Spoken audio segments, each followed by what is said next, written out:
from Calabasas, California. And a McDonald's.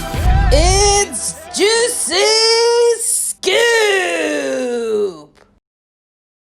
I'm so excited to be here with Captain Sandy of the Bravo hit show, Below Deck Mediterranean. Everyone was so excited to hear I was going to talk to you.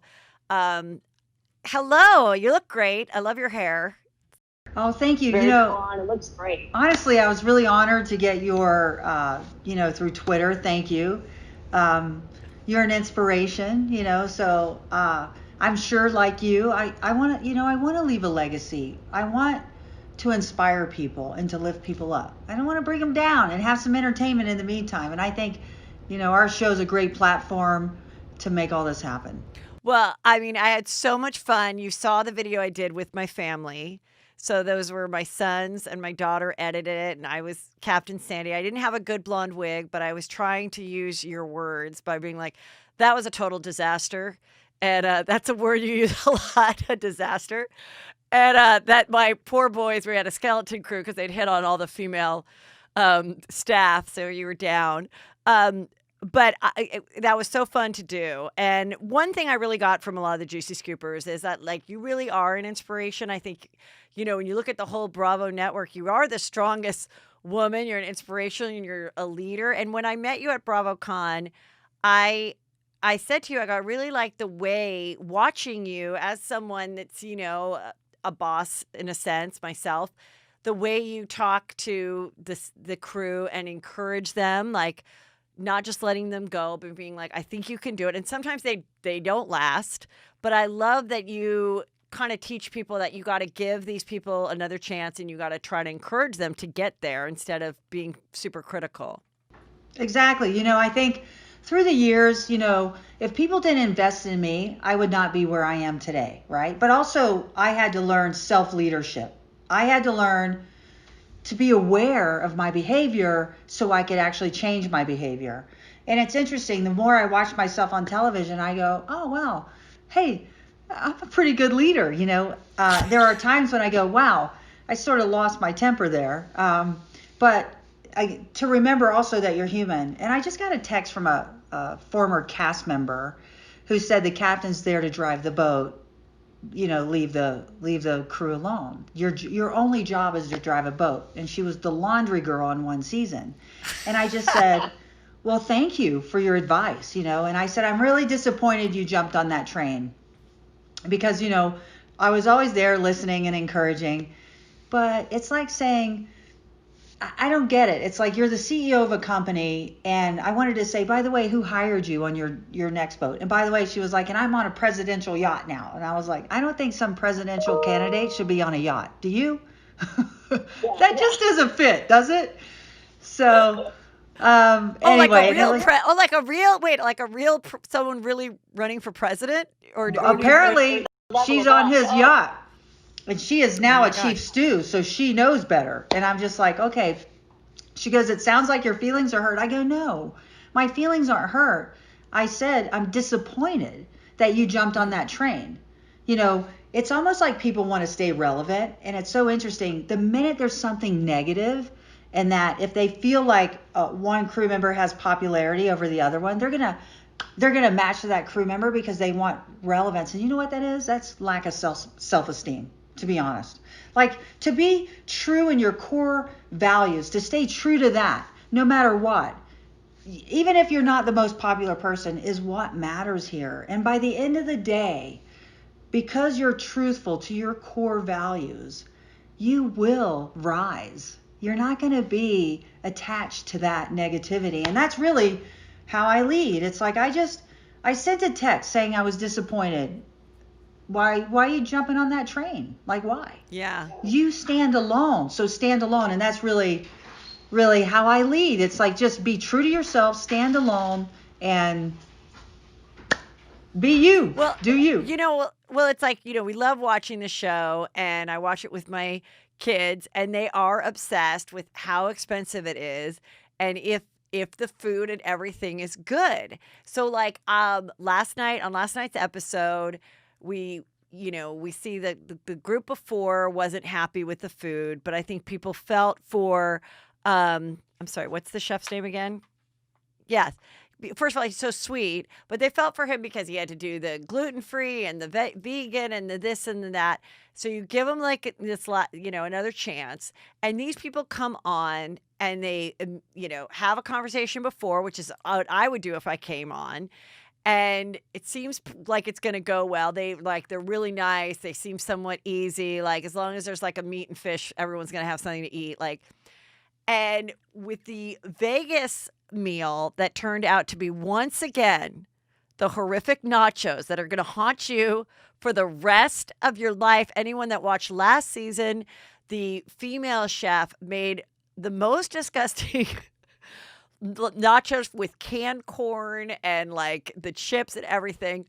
And it was interesting because he didn't really know. And then Hannah comes around and is like, well, when I go to Vegas, this is what I eat. Where? At like Planet Hollywood? That's called hangover food. Yeah. That's her hangover food. That's what she eats is hangover food. Yeah. That's hangover food, right? Someone pointed that out to me, and I'm like, you're right. Yeah, you're right. Like, I was like, what is this? Like, where? I go, if I would have immediately thought, like, my son was like, wait, what would Vegas food be? I'm like, I would think it would be going to, like, the nicest steakhouse. Every great casino has a really good steakhouse. I would have done the wedge salad, big shrimp cocktail, crab legs, steak and lobster. Like, done.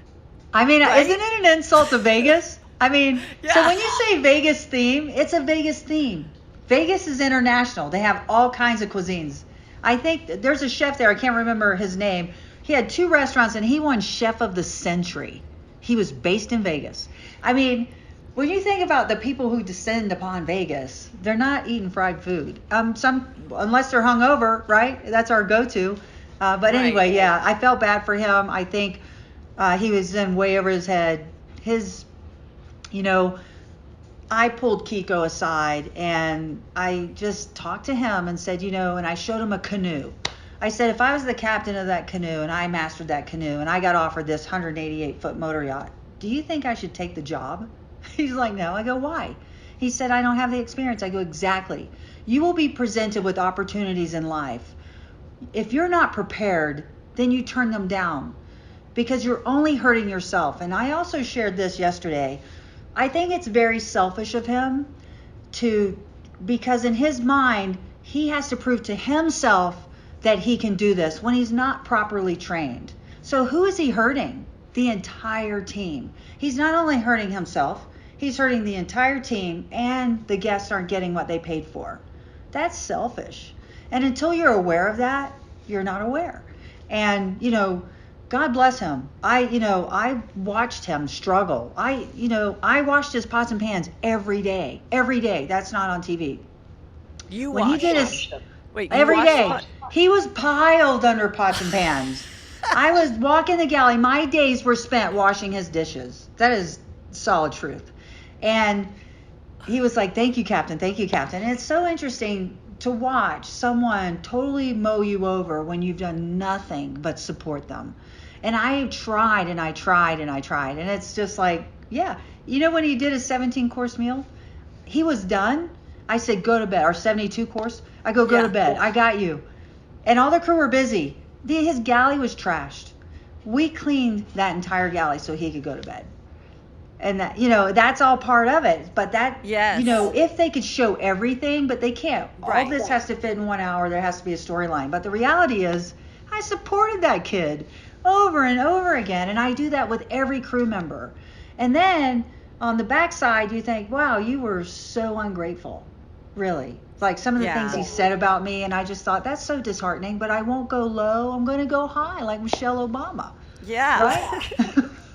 But I think it's also interesting, like with Hannah, I think everybody's been in that position too, whether they're the person that has 1 foot out the door or 1 foot off the boat, and as the boss, or you've had a coworker like that, and you start to feel the vibe, and they have that pre-fire meeting where it's like, hey, like, what's going on? Are you not happy to be here anymore? Like, let me know, because I feel a vibe, and I've been there where the other person is like, no, everything's great. And of course, we see, thanks to the cameras, that she is burnt. She's in love. She's over this shit. Her attitude has totally changed. She's like doing the bare minimum. and doesn't care that like they needed her. She still was like, I'm still have another, 10 minutes of a nap or whatever. And so I thought that part was really interesting to see. And was that disappointing for you? Yeah, thank you for pointing that out, because I think we all have lives, right? We all have aspirations and we all want things. And Hannah's always wanted a baby. She's always made that known. That's her true goal. She stayed in this industry because we all earn a lot of money, and a lot of people do. She's not the only one in the world that is in yachting for the money. It's rare to find people who stay passionate. And I shared this yesterday. You know how many crews say to me at the end of the season they're done with yachting? Mm-hmm. Half of them. It's crazy. And then they run out of their money, and then they're back in yachting. And that's the trend of people working on yachts. It's a very difficult job. You're away from your family. You practically have no love life. I mean, because you have one, then you get on a boat, maybe you hook up with someone, you totally trash what's home, and it's so real and it's so intense all the time, and it's hard. So I wish Hannah well. I'm so happy for her that she's pregnant and that she's having a baby. That was always her dream. And she wasn't pregnant during that time, was she? No. Oh, okay. Yeah. I don't think so. No, I don't think so if you do the math. Yeah. Yeah. So how did you how long does it take to become a captain? How long were you doing it as a premier yacht captain before the show approached you? I started years ago. I was really young. I got off that merry-go-round, drugs and alcohol. And from the age of 25 until now, I've been in the yacht world. I've had people invest in me, a guy that took me on, and I went to school. I even have an engineering degree. And I learned air conditioning. I learned all the components that one needs to know to run a boat. And through that, I, excelled in my career because I was passionate, and it wasn't easy as a woman, I must admit. But I just kept my eye on the ball. And through the years, I've gained the respect of my fellow colleagues in this industry and outside this industry from the owners. And so it's been 31 years I've been in this industry. And I worked for billionaires. And I just remember I worked for a guy who founded First Republic Bank, and I'll never forget. He sat me down after his first trip, and I was so worried his wife didn't like me because she was super smart. She graduated summa cum laude at Harvard Business School in 1965 when there were no women. So, and she was brokering at the time a $4 billion deal. So I wanted to please her. And I kept saying to the chief stew, she hates me, she hates me. She goes, she doesn't. And at the end of the charter, he sat me down and he goes, we had the best time. And he sat the whole crew down. It was such an inspirational meeting. And that's why he's so successful in his bank. And then he did pull me aside. He goes, I want you to talk to these 2 staff members. And he noted what they lacked in. And I said, yes, sir. And so I had to pull 2 crew apart and just say, I want you to give you the feedback from the owner. It's not, you're not in trouble. I just want you to hone in on these skills. And that's exactly how it works. And that's how it rolls. No matter what this former cast member said to me, the captain just drives the boat. The captain hires all of them. Right. Secondly, by the time the charter's over, you get pulled aside and, they're critiquing your crew. And you just have to go back and say, encourage them at the time you're critiquing them and let them know, you can do this. I'm here to support you. But the next time he boards, we need to make sure this is how he wants it. Well, here's some questions about the show. From the Juicy Scoopers, not me. Did you purposely hire Bugsy to get rid of Hannah? We all know I don't hire them. Of course not. I didn't bring Bugsy back. I mean, I'm, if I had my pick, you know what? Yeah. I'd call my old crew because they're pros. I wouldn't call. Bugsy's great. Bugsy's amazing. Bugsy. I never have to worry about the client. I never have to worry when Bugsy's on the floor ever because her passion is there. Her heart's in it. It is in it, and that's such a nice relief as a captain. And to credit to that last cast member that texted me, of course I don't have to check on the chef and everybody's job every second because when you get to hire your crew, you hire the best. So, and when I got hired by Jim Herbert, I said, you pay peanuts, you get what you pay for, right? So I would always put the salaries where you get those people. And over the years, I've always had the best crew. Because I want to do a good job. I would hire Bugsy back in a second. If I wasn't doing this show and I went on a super yacht, Bugsy would be my chief stew. Malia would be my first officer. And yeah, she's great. I'd hire Max as my bosun because I love him. And yeah, that'd be my crew. I think that what's interesting is like, sometimes when I'm watching it, I'm like, if I was sitting at breakfast for like 15 minutes and nobody's brought like a hot cup of coffee or a latte or something, I'd be annoyed too. Like, how can they not be annoyed? They're sitting there and they have to be mic'd and everything and then sit there and just be waiting and waiting, or like the drink is cold, or the drink is too, or the drink isn't hot enough. Like, I will ask to send it back. Don't you want? Professional crew, we have cameras. We have cameras in the galley, cameras on the bridge, cameras in the crew mess. So we're always keeping our eye on the guests. We don't want anyone to fall overboard. We want to make sure there's safety first. And then second thing is service. So when you have always one person is on point, no matter who's resting. And the minute you see them do this, they're looking for a crew member. The minute you look over your shoulder and their friends are sitting in front of them, they're looking for service. So we have to learn that body language, and that's called fine service. And when you have that on board, they don't wait. There's no waiting. The minute they look, that person's out the door within seconds. And can I get you another drink? And you're right. If I paid that kind of money and I was sitting at the table and I had to wait and had never been served a cafe or anything, I would be upset. And you know what? When I was a charter captain, the first thing I do every morning is check in with the primary. How was your dinner? This is what we have planned for you today. Here's your newspaper, and that's what we do. And after that, he meets with the chef. The chef always talks to the client about their day's meals. Even if you have gluten-free, vegan, what chefs do is they prepare their meals around that, and they'll just add a protein to the already gluten-free or vegan style meal. They'll add the protein to that. It isn't like they have to cook 5 different meals. They've had the training where they know how to do it, where it's not 5 times the work for them. And that's called, for Kiko, is lack of experience. And once he works under a master chef, he's going to be great because he has the best attitude. Yeah. Have you ever had someone come on the show and on the yacht where they're being filmed and just say, you know what, I can't take the guilt of how long it takes to blow up the slide. None of us want to go on it. Just don't even bother. No. They you know all why? want the Because slide. all of them want to go on the slide, wouldn't you? I would, but sometimes I've seen so many episodes where it's like it takes so long, and then I'm like, oh gosh, I hope, God forbid, they don't go on the slide. I'd feel very badly about it. It's a 20-minute setup. It's not that long. Oh, And they got the wave runners and everything else to keep them busy while they're blowing the slide up. You know what it is the crew don't have a routine. Yeah. And they're going to have it down. That slide is the biggest slide we've ever had. That slide weighs over 1,000 pounds. It's not easy. Every boat, the slide is the nemesis of every deck crew on every boat.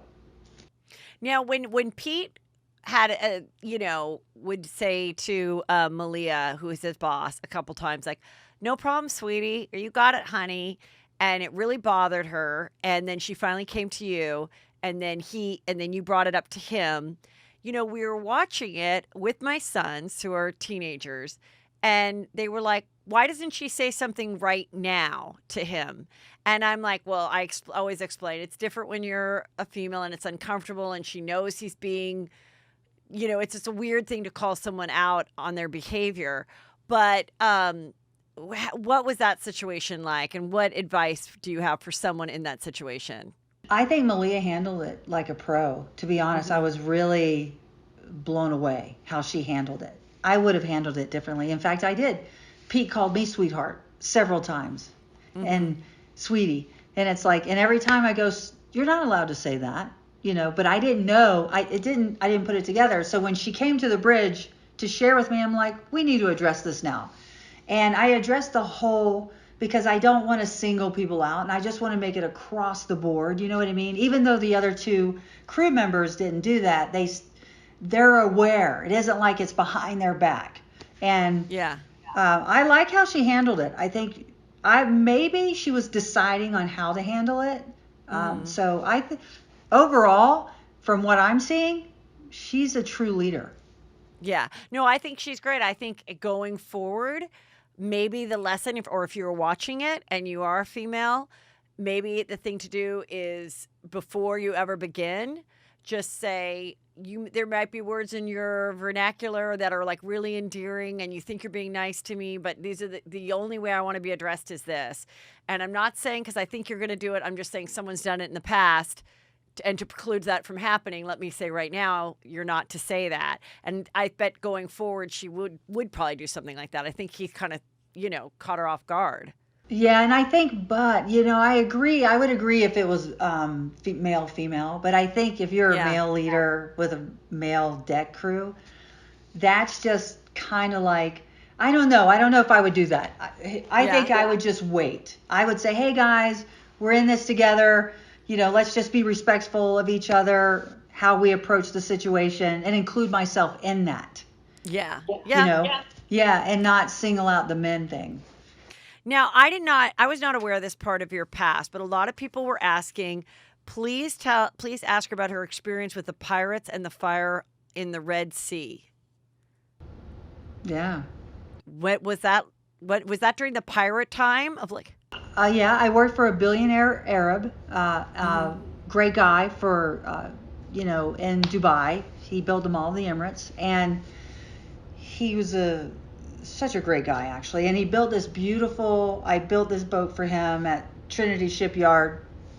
We were delivering it to Dubai for Ramadan. He wanted it there for the last day of Ramadan, so our schedule was tight. At that time, we started hearing more stories about piracy, so that concerned me, and we decided to take on security in Egypt, which was great. But on my way to Egypt, I had a crew member's sister got killed in a car crash. It was like from the beginning of our journey, everything, sorry, I have dogs. That's okay. Okay. Yes. Everything that went wrong on a personal level did for the crew. So I get to the Red Sea, and it was like, I always describe it, the gates of hell opened up. And the boat was smashing into the waves. They were like 18-foot seas. And we were disabled, one of our engines, so we had to figure out where to go anchor. We anchored off of it was 4 a.m. We couldn't see. So we found 2 islands off the coast of Yemen. And when we woke up, it was a military camp. It was crazy. My chief engineer had worked in Saudi Arabia before, and he goes, you guys got to hide, like the women. And basically, while we did that for 5 days, made repairs, when we went to take off, we had another issue because it was a new boat in rough seas getting, sloshed around, and we had a major fire 15 minutes after we departed the anchorage. And I just remembered this. This is what saved us. I remember hearing a female voice from a NATO warship 6-8 calling these ships, because that's what NATO does, and monitoring the Red Sea and, the Gulf of Aden, and said, what's your cargo, what's your destination? Not one man would answer her. And it made me mad. And I'm like, listen, every guy that gets on the radio and inquires about these ships, they answer. The woman, they don't answer. I was making a point, so that stuck in my head. Yeah. What I did was, when we had the fire, we were floating in Yemen territory, and I called Warship 6-8. I'm an American citizen, sustained a fire, floating in Yemen territory, and I require your assistance. I did not call Mayday, because I knew at that time I had security on board, and he goes, the pirates just heard your call. Just know that. So we had pirate training before, and he kept saying the pirates, and I just looked at him and I go, stop telling me about the pirates, because when the pirates are off the bow, you can tell me about the pirates. But until then, I don't want to hear any more pirates. And I had a crew member try to jump overboard. It was complete chaos. Wait, tried to jump overboard to what? Just to kill freaked himself? Or out. what? She thought the boat was going to blow up. The boat was still on fire.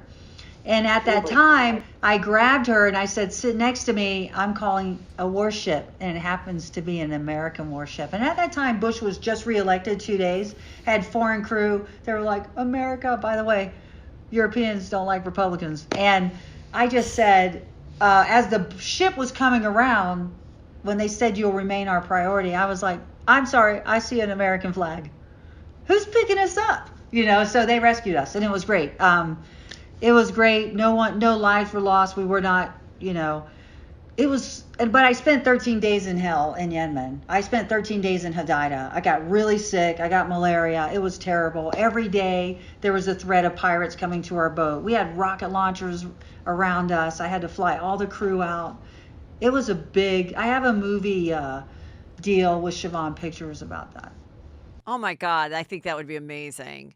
I love the show. I love you. I think this is like the best season. I'm excited to see where it goes.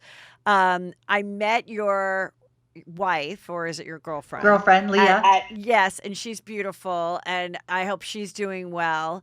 She and is. At BravoCon, and I'm just so this was just such a treat, and thank you so much for doing this and for liking my little below deck home edition sketch that my family did. We had so much fun doing it. And thank you so much.